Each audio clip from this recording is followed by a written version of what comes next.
Hello, ఎలా ఉన్నారండి? అందరూ బాగున్నారా? గుడ్ మార్నింగ్ అందరికీ. నేనైతే బాగున్నానండి. నేనైతే చాలా బాగున్నాను. మాది పండగ కదా, బక్రీద్ పండగ. నిన్న శనివారం చేసుకోలేదు. ఆదివారం మా నాన్నగారికి అన్నం పంపిద్దామని పలావు, కూర, బొనికల షేర్వా అవన్నీ చేస్తున్నాను ఫ్రెండ్. చూడండి, నెయ్యితో చేస్తున్నాను. మొత్తం నెయ్యి వేసాను. అంటే ఇందాక ఫస్ట్ నుండి తెద్దామంటే మర్చిపోయాను ఫ్రెండ్. ఫస్ట్ నెయ్యి వేసుకొని కొంచెం నూనె వేసుకొని అందులో ఉల్లిపాయలు వేసుకొని చెక్క వేసుకొని చక్కగా వేగాక మొత్తము వేగిన తర్వాత మసాలా చక్కగా ఎర్రగా ఉల్లిపాయలు అన్నీ ఎర్రగా వేగాక మసాలా అల్లం పేస్ట్ వేసుకోవాలి ఫ్రెండ్.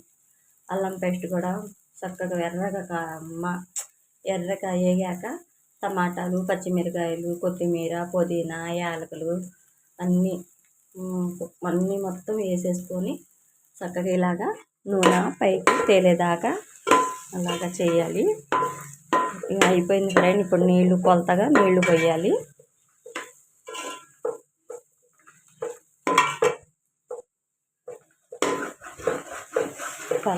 పలావ్ చేస్తున్నాను, రెడీ చేస్తున్నాను. చూడండి ఫ్రెండ్.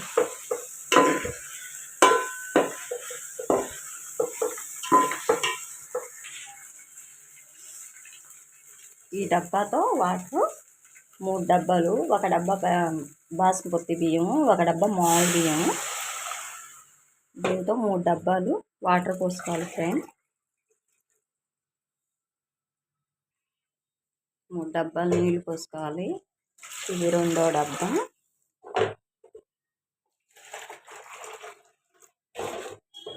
ఇది 3వది. 3 కరెక్ట్గా సరిపోతాయి. తిప్పుకొని మొత్తం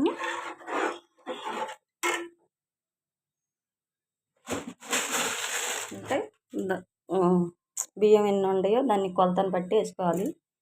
కేజీన్నర వేస్తున్నాను కాబట్టి ఇంత వేసి కొద్దిగా వేసాను. మూత వేసుకొని చక్కగా మొత్తం కలుపుకొని మసాలా కింద అంటిందేమో చూసుకొని ఇలా తీసేసి మూత వేసేస్తాను.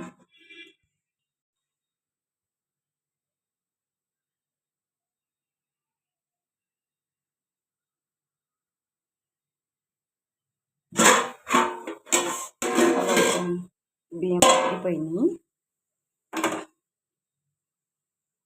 నీళ్ళన్నీ బాగా మరిగింది. చూడండి ఎలా మరుగుతుందో. బియ్యం అయితే వేస్తున్నాను. మొత్తం వంపుకొని పెట్టుకున్నాను అండి. ఇవైతే బాస్మతి బియ్యం.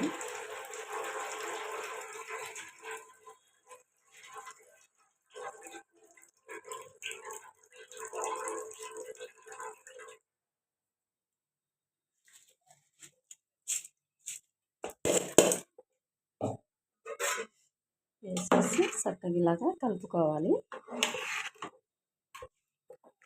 కింద నుండి ఇలా కలుపుకుంటే చక్కగా బాగా కలిసి తిప్పాను.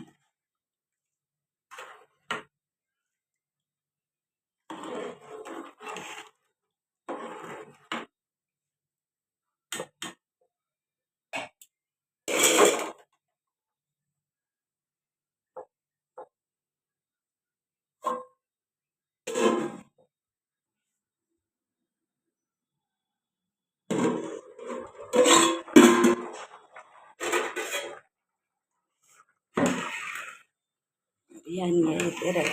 పలావ్ అయితే రెడీ వస్తుంది ఫ్రెండ్. బిర్యానీ అంటే ముక్కలేసి దానికి బిర్యానీ అంటారు. ఇలా సాదాగా వండిన దానికి పలావ్ అంటారు. మేము పలావ్ అంటాం. చాలామంది బిర్యానీ అంటారు. దీనికి బిర్యానీ అనరు ఫ్రెండ్. దీనికి పలావ్ అంటాం మేమైతే. ఉడుకుతుంది చూసారా? ఇంకొంచెం సేపు అయితే నీళ్ళన్నీ ఇంకిపోయాక ఇంకా సిమ్లో పెట్టేసి ఒక అరగంట, పావుగంట అలాగా వదిలేస్తే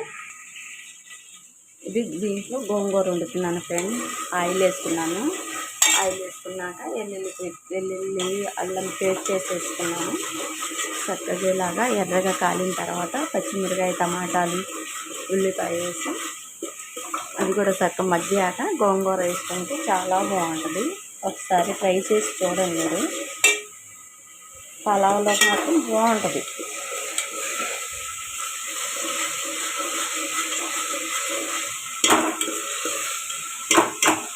చూడండి, ఉల్లిపాయ పచ్చిమిరకాయ వేస్తున్నాను.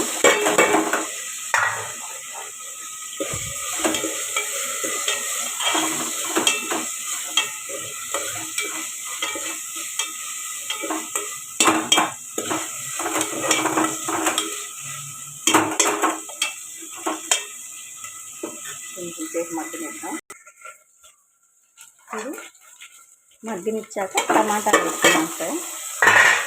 టమాటాలు వేసుకున్నాక ఇది కూడా కొంచెం సేపు ఇలా చక్కగా మగ్గించుకొని ఒక 10 నిమిషాలు ఇలాగా పెట్టేసుకొని ఇది మగ్గిన తర్వాత గోంగూర ఇందులో వేసుకొని ఉప్పు కారం పసుపు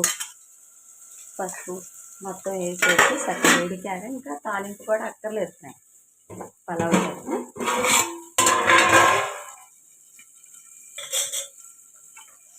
పలావ్ అయితే రెడీ అయిపోయింది. చూసారా పొడి పొడిలాడితే ఎలాగందో. ఎప్పుడైనా సరే ఇలాగ పొడిలా ఆడాలి. పొడిలా ఆడితే ఇలా ఉంటే బాగుంటుంది. చూడండి ఎలాగుందో.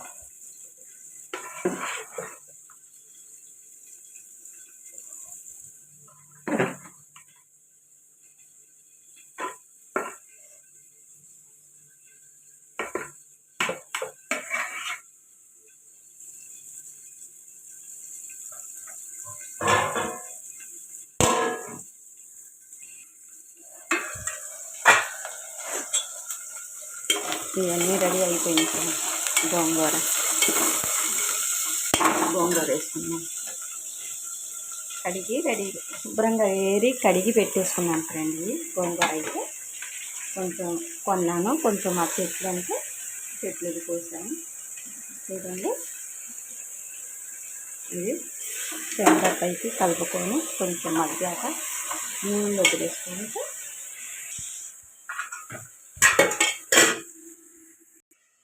ఇందులో వాటర్ అయితే పోస్తున్నాను ఫ్రెండ్. తగినంత వాటర్ పోసేసి ఇలా కలివిడిగా కలుపుకొని ఇంకా ఇందులో తాలింపు అక్కర్లేదు ఫ్రెండ్. నూనె వేపేసుకొని పచ్చిమిరకాయలు టమాటాలు ఉల్లిపాయ గోంగూర ఇది మొత్తం వేపేసుకొని పెట్టేసుకున్నాం కాబట్టి కారం కూడా తగినంతే కొద్దిగా వేయాలి, ఎక్కువ వేయకూడదు. చూడండి,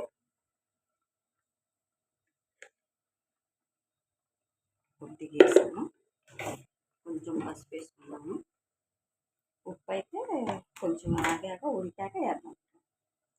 పసుపు,